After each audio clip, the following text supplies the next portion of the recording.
Like many of y'all, I'll still be accidentally dating things as 2013 for a couple of weeks.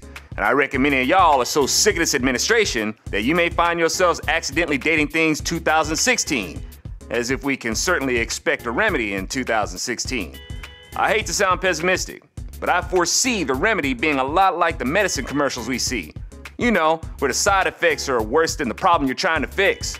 And a lot of y'all are thinking Chris Christie is gonna be that remedy, whom I'm sure is gonna come with a lot of bad side effects. I think what's happening. Propaganda.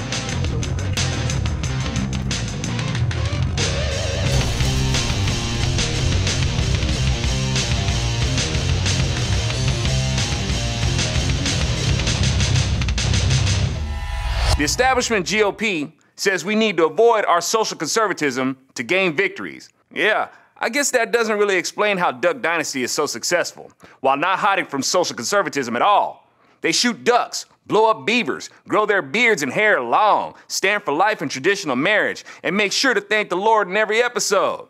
And they're winning people over, while people like Karl Rove are telling people that entertainment illustrations have no effect on people. And the rhinos think we should avoid doing the things that distinguish us from the Democrat Party, and not listening to the fact that people say they can't tell the difference between the two parties.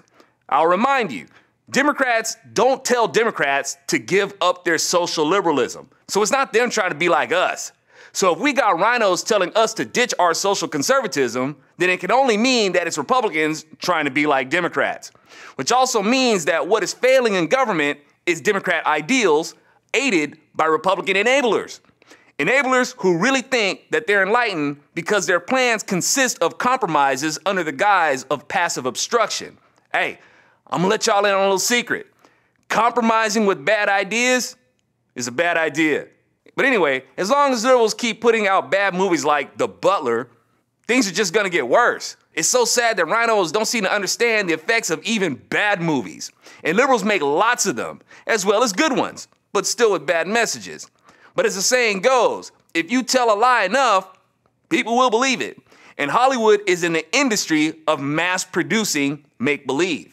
Whereas the GOP would rather just give more money to politicians than helping to fund illustrations to promote conservatism and counter the lie. The liberals are so comfortable with lies that a person can get next to Obama and gesture with bogus sign language during a memorial for Mandela, which also affirms the lie of Mandela being this saint. He may be a saint of socialism, but that's about it. Speaking of saints, conservatives also have to tangle with liberals deeper infiltrating the Catholic Church through the Pope, who reflects their sentiments against capitalism.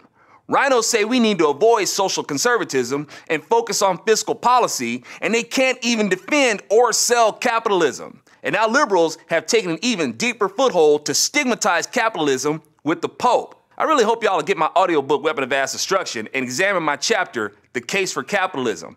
I'm trusting you'll see why it's not being sold successfully and get stirred with ideas on how to effectively promote it.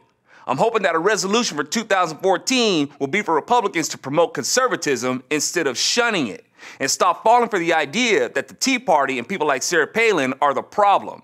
I'm hoping that a resolution for 2014 will be for Republicans to stop promoting politicians and assuming that it takes politicians to fix things. I hope they'll finally understand that if they would just promote conservatism or support the promotion of it, then they would see better results. I'm Alfonso Rachel with Zone Nation, and no matter how bad you think Obama is, it can get worse. And just because Obama is an obvious failure doesn't mean he won't be succeeded by someone worse. Carter was bad, and many thought we couldn't get worse. But we did get worse, didn't we? Even when we had Reagan after Carter, people took that for granted, and eventually we ended up with someone worse than Carter. So please don't fall for the idea that, hey, after Carter, people learned their lesson, and we got Reagan. That lesson doesn't last. Obama is proof of that. I hope Republicans will learn the importance of conserving the lesson and being creative with how to protect America from Democrats, who are always busy with being creative with ways to destroy it. Compromising with bad ideas is a bad idea.